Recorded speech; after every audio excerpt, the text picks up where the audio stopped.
बेटा एक्सरसाइज 8.2 के क्वेश्चन को सॉल्व करने के पहले आप लोगों को बेटा sine theta, cos theta, tan theta, cosec theta, sec theta और कॉट थीटा का वैल्यू 0 से 90 डिग्री तक जो कि आपके सिलेबस में है, इसका वैल्यू याद होना चाहिए। तो चलिए मैं आप लोगों को बेटा ट्रिक बता देता हूँ। देखिए सबसे ऊपर लिखा हुआ है बेटा साइन थीटा, तो आपको साइन थीटा, टेन थीटा और सेक थीटा का वैल्यू 0 से 90 डिग्री तक याद करना है। ट्रिक देखिए बेटा, साइन थीटा का वैल्यू बेटा 0 से लेकर 90 डिग्री को अगर आप उल्टे क्रम में लिख देंगे यानी कि रिवर्स में लिख देंगे तो वो कॉस थीटा का वैल्यू हो जाएगा। उसी तरीके से आपको फिर टेन थीटा का याद करना है, तो टेन थीटा का जो वैल्यू है 0 से 90 डिग्री तक, उसको आप रिवर्स में लिख देंगे तो कॉट थीटा का वो वैल्यू हो जाएगा। उसी तरीके से बेटा सेक थीटा का वैल्यू 0 से 90 डिग्री है, उसको रिवर्स में लिख देंगे तो कॉसेक थीटा का वो वैल्यू हो जाएगा। इसे याद करना बेटा बहुत ही ज़रूरी है। मैथ क्लास 10 एक्सरसाइज 8.2 हम फर्स्ट क्वेश्चन के फोर्थ पार्ट को देखेंगे। बेटा देखिए साइन 30 डिग्री, कोस 60 डिग्री, टेन 45 डिग्री एटसेट्रा का वैल्यू आप लोग ज़रूर लर्न कर लेना। मैं इस वीडियो के शुरू में ट्रिग्नोमेट्रिक टेबल के वैल्यू को 0 डिग्री टू 90 डिग्री तक जो कि आपके सिलेबस में है वो मैंने दे रखा है। आप लोग उसे नोट कर लेना और लर्न कर लेना, तभी आप लोग इस क्वेश्चन को सॉल्व कर पाएंगे। तो देखिए साइन 30 डिग्री, साइन 30 का वैल्यू होता है 1/2, तो मैंने ये 1/2 लिख दिया। उसके बाद देखिए टेन 45 डिग्री होता है, इसका वैल्यू 1 होता है, हमने अपॉन में 1 अपनी मर्जी से लगा दिया है, आप लगा सकते हैं। Minus cosec 60 degree, cosec 60 degree का वैल्यू होता है 2/√3, वो मैंने लिख दिया है। अब ये देखिए अपॉन का साइन है तो मैंने ये अपॉन का साइन लगा दिया। सेक 30 डिग्री का वैल्यू होता है बेटा देखिए 2/√3, तो हमने 2/√3 लिख दिया है। कॉस 60 डिग्री का वैल्यू होता है 1/2, तो यहाँ मैं लिख देता हूँ 1/2। उसके बाद देखिए बेटा कॉट 45 डिग्री, कॉट 45 डिग्री का वैल्यू 1 होता है, तो मैंने यहाँ 1 लिख दिया। आप अपॉन में 1 लिख सकते हैं। अब देखिए बेटा एक बार यहाँ देखिए 2/√3 होता है, कोसेक 60 डिग्री का वैल्यू 2/√3 होता है। तो चलिए बेटा अब हम क्या करते हैं कि इस रूट वाले पार्ट को, इसका आप एलसीएम निकाल लीजिए। देखिए 2 और 1 का एलसीएम 2 होगा, 2 से 2 में भाग देंगे 1 आएगा, 1 में 1 से मल्टीप्लाई करेंगे 1 होगा, 1 से 2 में भाग देंगे 2 आएगा, 2 में 1 से मल्टीप्लाई करेंगे तो 2 होगा। तो ये ऐड कर देंगे तो बेटा क्या हो जाएगा, ये हो जाएगा 3/2। तो मैंने यहाँ लिख दिया इज इक्वल टू 3/2 और यहाँ -2/√3 है। फिर एक अपॉन का साइन दे दीजिए। अब फिर बेटा हम क्या करेंगे, फिर इस पार्ट को, रूट वाले पार्ट को छोड़कर 1/2 + 1, इसका भी एलसीएम निकालेंगे तो 3/2 ही आएगा। तो पहले ये लिख दीजिए 2/√3 और प्लस 3/2। अब देखिए बेटा अब आप क्या करेंगे कि एक बार फिर आप देखिए 2 फ्रैक्शनल पार्ट है ना, एक बार फिर आप और एलसीएम लीजिए। तो ये हो गया 2√3 का एलसीएम हो जाएगा 2√3। इस 2 से इस वाले पार्ट में भाग देंगे तो ये 2 कट जाएगा, केवल √3 बचेगा। √3 से 3 में मल्टीप्लाई करेंगे तो ये क्या हो जाएगा 3√3 हो जाएगा। उसके बाद देखिए √3 से इसमें भाग देंगे तो √3 कट जाएगा, केवल 2 बचेगा, 2 से 2 में भाग देंगे तो यहाँ पर 4 आएगा। चलिए ये पार्ट हो गया ना बेटा। एक अपॉन का साइन आप दे दीजिए। फिर अब देखिए इस पार्ट का आप एलसीएम निकालिए। तो बेटा इसका 2√3 एलसीएम हो जाएगा। √3 से भाग देंगे तो √3 कैंसिल हो जाएगा, 2 बचेगा और 2 से 2 में आप मल्टीप्लाई करेंगे तो ये 4 हो जाएगा। प्लस का साइन है तो प्लस का साइन दे दीजिए। 2 से इसमें भाग देंगे 2√3 में, तो 2 से 2 कट जाएगा, √3 बचेगा। √3 से 3 में आप मल्टीप्लाई कीजिए तो 3√3 इसका वैल्यू आएगा। चलिए अब बेटा हम क्या करेंगे कि अब देखिए इसको हम, ये अपॉन का साइन है ना, तो पहले आप ऊपर वाले को लिख लीजिए 3√3 -4 अपॉन 2√3। ये जो बेटा नीचे वाला पार्ट है इसके, ये क्या होता है बेटा, जब हम यहाँ मल्टीप्लाई का साइन देंगे, अभी तो ये डिवाइड में है, तो ये क्या हो जाएगा, रेसिप्रोकल हो जाएगा, यानी कि उल्टा हो जाएगा। मतलब 2√3 ऊपर चला जाएगा और 4 + 3√3 नीचे आ जाएगा।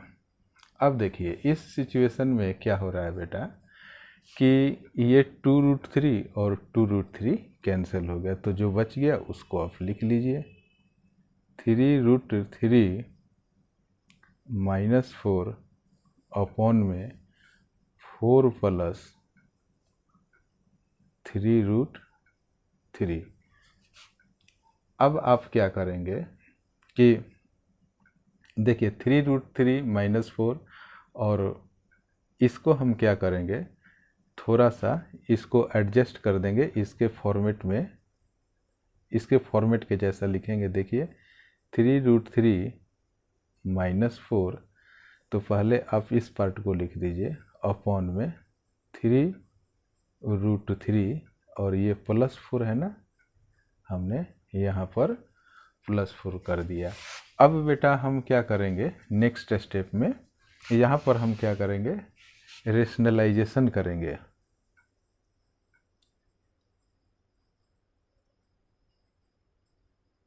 रेशनलाइजेशन में बेटा हम क्या करते हैं कि यहाँ देखिए ये जो सेम वैल्यू लेंगे, लेकिन प्लस के जगह पर हम माइनस लेंगे, यानी कि 3√3 -4, इससे हम एक बार मल्टीप्लाई कर देंगे और सेम से हम एक बार क्या कर देंगे, डिवाइड कर देंगे। बेटा आखिर ऐसा हम क्यों करते हैं? ऐसा करने का हमारा उद्देश्य ये है कि जो बेटा इसके डिनोमिनेटर पार्ट को हमें कमज़ोर करना है, मतलब कि इसको ब्रेक करना है, मतलब यह कि इसको सिंपलेस्ट फॉर्म में लिखना है, तभी हमारा एक अच्छा सा आंसर निकल कर आ जाएगा। अब यहाँ पर बेटा देखिए आप, इसके बाद आप क्या कर सकते हैं, देखिए ये और ये बिल्कुल सेम नंबर है ना बेटा, तो आप लिखिए 3√3। पहले बेटा देख लूँ आप लोगों को दिखाई दे रहा है या नहीं। अच्छा है कि बेटा मैंने देख लिया। चलिए एक बार और मैं आपको समझा दूं जल्दी से, ताकि प्रॉब्लम आप लोगों को ना हो। हमने क्या किया, इस निचले वाले पार्ट को बेटा मल्टीप्लाई किया तो ये रेसिप्रोकल कर दिया, 2√3 से 2√3 कट गया, तो बचा 3√3 -4, और नीचे बड़ा 4 + 3√3। तो इसको बेटा हमने क्या किया है, 3√3 -4 और 3√3 को आगे लिख दिया और 4 को पीछे कर दिया, ताकि ऊपर के जैसा दिखने में लगे। और यहाँ पर हमने क्या किया, रेशनलाइजेशन कर दिया, इस सेम नंबर से यहाँ पर हमने माइनस कर दिया। यही तरीका होता है। अब देखिए ये नंबर और ये नंबर बिल्कुल सेम है ना, तो लिख दीजिए 3√3 -4 का द होल स्क्वायर, मल्टीप्लाई करेंगे तो द होल स्क्वायर हो जाएगा। और यहाँ पर देखिए बेटा, इसको a मान लीजिए, इसको b मान लीजिए, इसको a मान लीजिए, इसको b मान लीजिए। तो ये क्या कंसेप्ट आ रहा है बेटा, a + b और एक बार a - b। तो ये किसका आइडेंटिटी है, a² - b² का। इस आइडेंटिटी के बारे में तो आप लोग बेटा बहुत पहले से जानते हो। चलिए अच्छी बात है। तो हम क्या करेंगे कि एक बार बेटा हम लिख देंगे 3√3 का द होल स्क्वायर और माइनस 3√3, यहाँ पर देखिए बेटा इस a² यानी कि 3√3 का द होल स्क्वायर माइनस फिर 4 का द होल स्क्वायर, तो लिख दीजिए यहाँ 4 का द होल स्क्वायर। बेटा वही हुआ है ए स्क्वायर माइनस बी स्क्वायर। अब देखिए इसको बेटा हम क्या कर सकते हैं, यह बेटा a माइनस बी का द होल स्क्वायर, तो आप लिख दीजिए 3√3, ये हो गया a स्क्वायर। उसके बाद हम लिखेंगे बी स्क्वायर और plus -2ab। a minus b का द होल स्क्वायर क्या होता है बेटा, आप लोगों को पता है कि मैं आइडेंटिटी कहाँ लिखूं, चलिए मैं यहाँ लिख दे रहा हूँ, a माइनस बी का द होल स्क्वायर बराबर a square plus b square -2ab। थोड़ा छोटा लिखा हूँ लेकिन बोलकर आप लोगों को बता दिया। तो उसके बाद बी स्क्वायर हो गया -2ab, तो लिखे 2 इंटू ए क्या है 3√, ए क्या है बेटा 3√3, 3√3, तो ये हो गया 2, ये हो गया a और मल्टीप्लाई में आप b लिख दीजिए। तो देखिए -2, 3√3 और +4। ये देखिए बेटा ये ऊपर वाला का हमने इसका a माइनस बी का द होल स्क्वायर को हमने ब्रेक कर दिया आइडेंटिटी के ऊपर।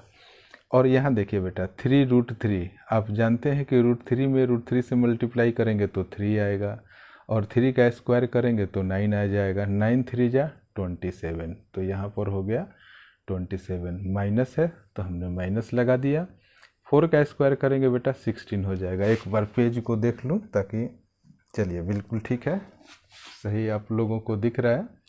तो अब बेटा देखिए, अब फिर इसको आप थोड़ा सॉल्व कीजिए। देखिए √3 का स्क्वायर करेंगे 3 आएगा, और 3 का स्क्वायर करेंगे तो 9 आ जाएगा, 9 3 जा 27 हो गया, तो मैंने यहाँ 27 लिख दिया। प्लस 4 का स्क्वायर करेंगे तो 16 आएगा। यहाँ पर देखिए बेटा √3 को छोड़ दीजिए, 2 3 जा 6 और 6 4 जा क्या हो जाएगा 24√3, 24√3 हो गया। अपॉन में बेटा क्या लिखेंगे, आप देखिए 27 में से 16 सब्ट्रैक्ट करेंगे बेटा तो नीचे यहाँ 11 आ जाएगा। अब हम क्या करेंगे, देखिए 27 में बेटा 16 ऐड कीजिए तो 6 और 7 13, कैरी 1 बचा, 1 और 1 2 और 2 4, तो ये हमारा हो गया 43। यहाँ पर माइनस लिख दीजिए और ये 24 अपॉन √3 आप ज्यों का त्यों लिख दीजिए। उसके बाद बेटा देखिए अपॉन में क्या है 11 है, तो इस तरीके से हमारा बेटा सही दिख रहा है, इस तरीके से हमारा ये आंसर आ गया। बेटा अब फिफ्थ पार्ट को देखेंगे। देखिए कह रहा है 5 cos square 60 degree plus 4 sec square 30 degree minus 10 square 45 degree upon में sine square 30 degree plus cos square 30 degree. तो देखिए बेटा अब इसको हम सॉल्व, इसका हम वैल्यू रखते जाएंगे, फिर क्वेश्चन आसानी के साथ बन जाएगा। 5 है तो हमने 5 लिख दिया, कॉस स्क्वायर 60 डिग्री, आप कॉस 60 डिग्री का वैल्यू देखिए बेटा 1/2 है, ये सारे इंटू में है, यहाँ इंटू का साइन है बेटा, यानी कि मल्टीप्लिकेशन के साइन के साथ है, तो कॉस 60 हो गया बेटा 1/2। लेकिन यहाँ देखिए क्या कर रहा है, कॉस स्क्वायर कर रहा है, तो आप भी यहाँ पर स्क्वायर लगा दीजिए। प्लस 4 है तो हमने 4 लिख दिया, और सेक स्क्वायर 30 डिग्री, सेक 30 होता है बेटा 2/√3, तो हमने लिख दिया 2/√3। और यहाँ पर बेटा देखिए क्वेश्चन में स्क्वायर है तो हमने स्क्वायर लगा दिया। माइनस है बेटा 10 45 डिग्री, एक्स का वैल्यू होता है 1, तो हमने 1 लिख दिया। अब हमने अपॉन का एक साइन लगा दिया। अब देखिए बेटा साइन स्क्वायर 30 डिग्री, तो अब देखिए साइन 30 का वैल्यू क्या होता है, ये रहा, साइन 30 का वैल्यू होता है 1/2, तो हमने लिख दिया 1/2।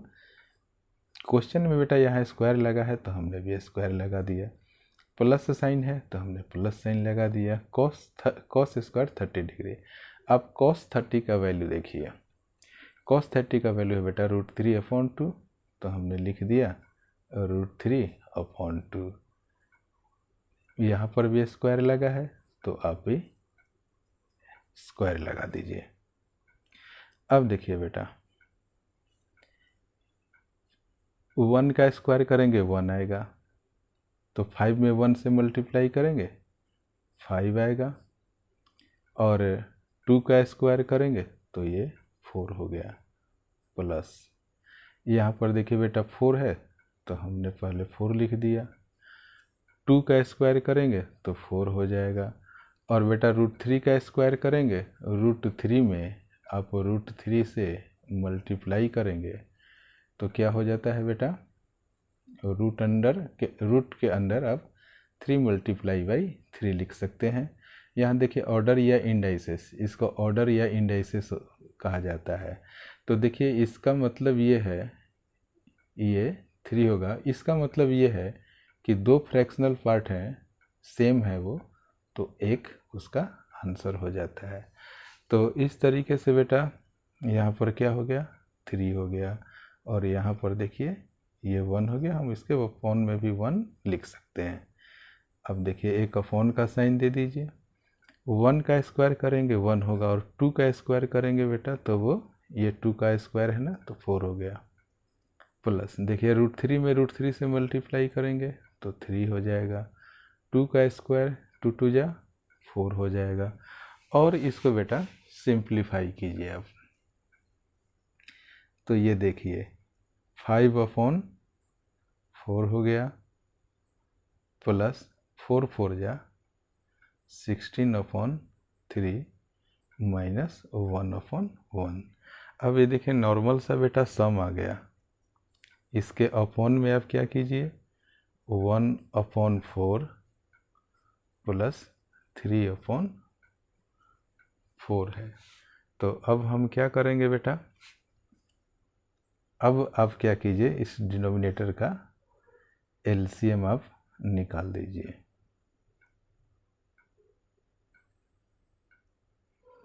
4 और 3 का एलसीएम कितना हो जाएगा बेटा, 12 हो जाएगा।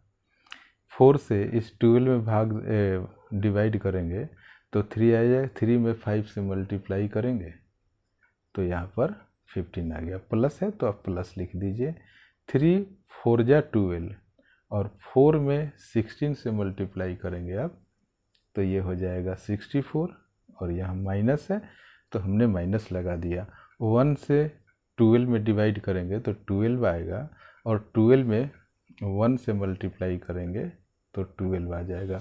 एक बार पहले बेटा नज़र दौड़ा लूँ कि क्या दिख रहा है, चलिए थोड़ा सा एडजस्टमेंट करना पड़ेगा, हमने फिर से मुझे इस पार्ट को समझाना होगा। देखिए बेटा 4 3 का एलसीएम हमने निकाला 12 आया, 4 से 12 में डिवाइड करेंगे 3 आएगा, 3 में 5 से मल्टीप्लाई करेंगे 15 आ जाएगा, 3 से 12 में डिवाइड करेंगे 4 आ जाएगा, 4 में 16 से मल्टीप्लाई करेंगे 64 आ जाएगा, 1 से 12 में डिवाइड करेंगे 12 होगा, और 12 में 1 से मल्टीप्लाई करेंगे तो 12 आ जाएगा। अब देखिए बेटा, चलिए रिवीजन करवा दिया हमने।